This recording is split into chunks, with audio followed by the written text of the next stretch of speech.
Hi guys, welcome back to my channel. If you're new here, I'm Guanzon. I'm a graduating BS Business Administration student from UP Diliman. And it's been quite a while since nag-vlog ako. Hindi ko na maalala kung anong huling vlog ko.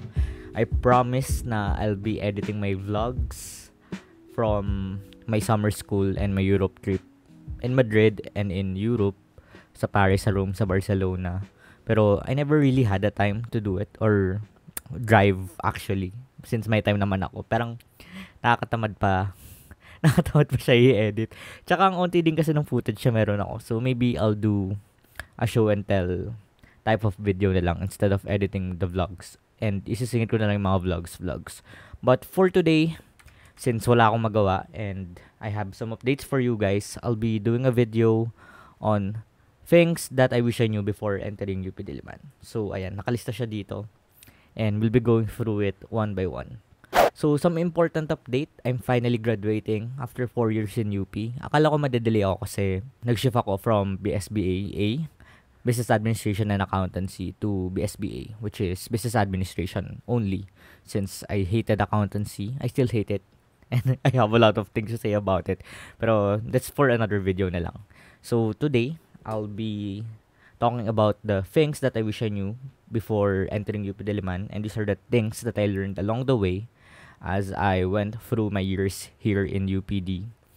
And before that, ito na yung important context. So, I'm graduating as summa cum laude. So, finally, it's my dream talaga to graduate with Latin honors and especially summa cum laude pa. So, I hope na these things will help you if you're entering UP or even if you're entering any university for that matter, to help you be the best version of yourself and to make the most out of your stay in the university. So before I start, I also want to say na hindi pa to official since kailangan pang pirma ng BOR, but more or less, it's almost there. We're getting there. And yung second update ko is I'm going to UP Law. I've been applying to law schools for the past year then. So PUP Law, UP Law, and Ateneo Law. So if you want some tips or how I prepared for those three, I can make a video. Just comment it down below. So without any further ado, let's start. Here are some things I wish I knew before entering UP Diliman. So number 1 is time management. So marami kang gagawin sa university. You'll be joining a lot of orgs. You'll have your academics.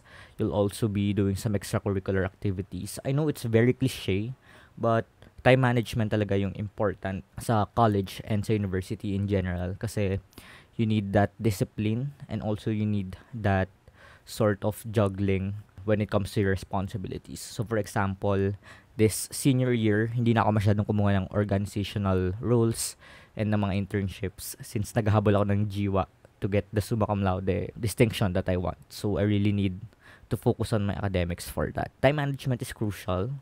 It's a very cliche thing to say, but that's my first tip. Second is don't be afraid to ask for help. So may it be from your professors, from other students, from your org mates, what else? From the offices in your university.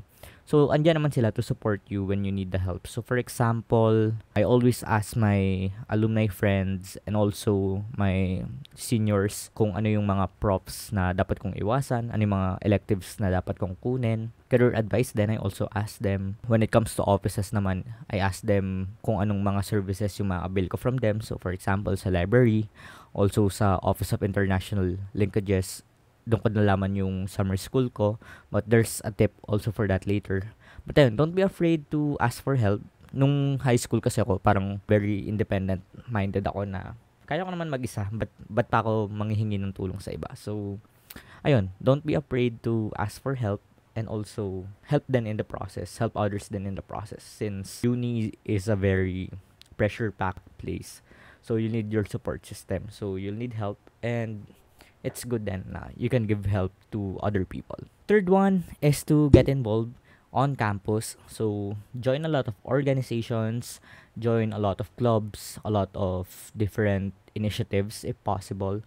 So, for me, medyo maraming mga ginoinan ko. So, isa-isahin ko na lang dito. Pinaka-active ako sa dalawa, Music Circle and sa UP Cinema. So, UP Music Circle, we do gigs, we produce music.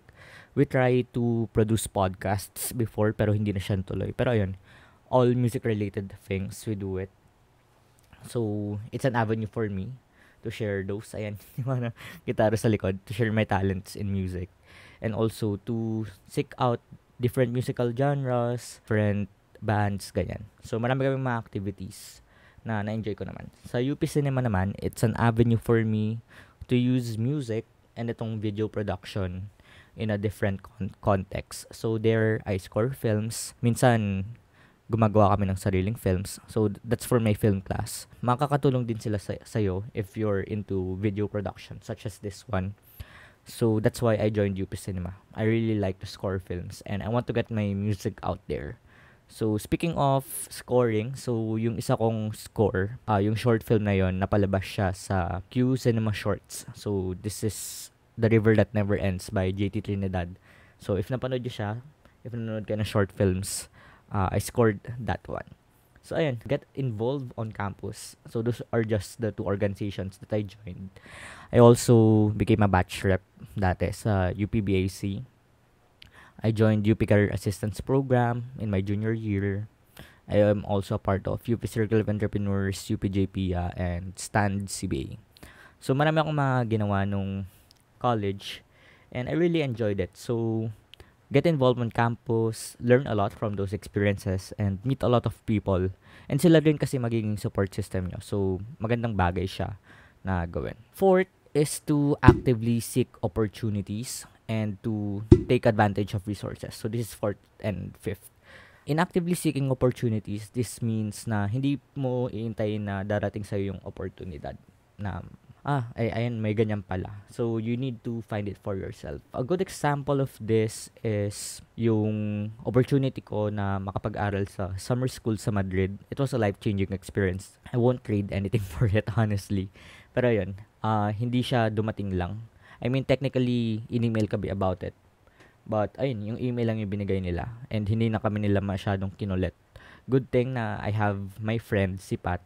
Kinulit niya talaga ako na mag-apply kami dito sa opportunity na to. So, you have to actively seek opportunities kasi andyan lang siya sa tabi-tabi. We took the chance. We applied for the summer school. May mga risks siyang involved pero we said, forget it. Let's just apply and this might be something that we will enjoy and we will benefit from and we will find valuable.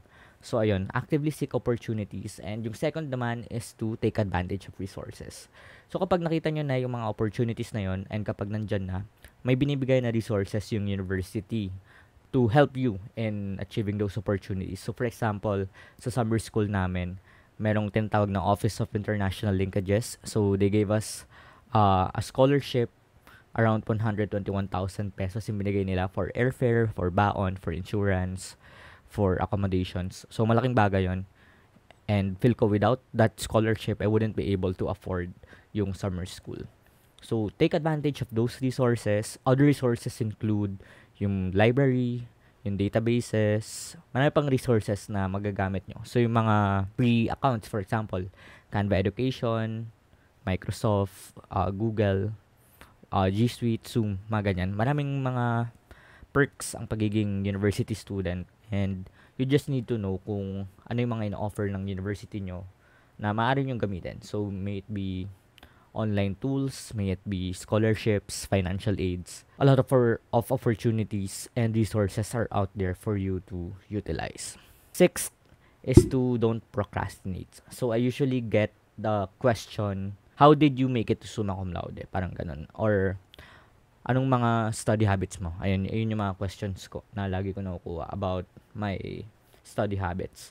So, my answer there is to don't procrastinate. So, in BA kasi, we have exams, pero onting subjects lang yung ma-exam talaga. Mostly, we have cases, we have homeworks, we have requirements that we have to pass for the entirety of the semester yun. So, sa dulo ng SEM, pinapass.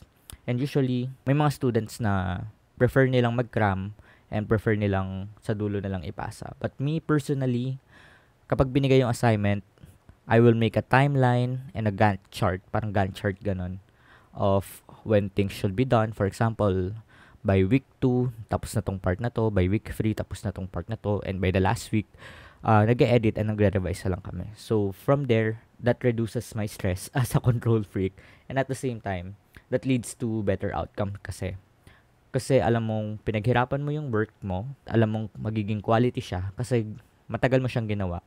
At while you are learning along the way, learning new things along the way, you can edit that requirement of yours. And by the end of it all, yung may papasa mo, it's months of output of hard work, of knowledge and wisdom na hindi mo basta-bastang mabuburo. Wow, buro. Mabuburo in just 1 week of making it kapag klinam nyo. So, ayun, don't procrastinate. Try your best to do things early. So, this doesn't only apply to to requirements. This also applies to learning. Hindi pwedeng night before exam ka lang mag-aaral. Ako usually 2 weeks, 1 week before exam, nag-aaral na ako and inuunti-unti ko. And that works for me kasi mas nagsistay yung knowledge sa isip ko. And kapag may nakakalimutan ako at may gusto kong i-recall, nire-recall ko siya sa bandang dulo na before the actual exam. So, ayun. Take your time in learning and take your time in doing your homeworks. But at the same time, start early para less stress and better outcomes. Seventh is to prioritize self-care. Ayun, I try my best na hindi tawag doon, all-nighter. Hindi ako nag-all-nighter talaga in undergrad. In law school, I don't know. Maybe hindi talaga siya hindi ka nag-all-nighter. Pero, ayun, prioritize self-care by eating right, eating well. Iwasan nyo munang mag-diet, I guess. Or at least, if mag-diet man kayo, yung healthy diet naman. Hindi yung very restrictive na hindi na kayo makapag-isip sa sobrang gutom. Something like that. Exercise. For me, lately, I've been playing volleyball every Sunday. So, that's my exercise. And getting enough sleep. So, as I've said, hindi ako nag-all-nighter. Try your best na wag mag-all-nighter. Matulog na lang muna kayo, tas do things in the morning. That works for me. Most likely, it will work for other people. Mas na-retain pa nga yung knowledge kapag bagong gising ka kaysa pag wala kang tulog. Take care of your mental and physical health. Kasi mahirap magkasakit.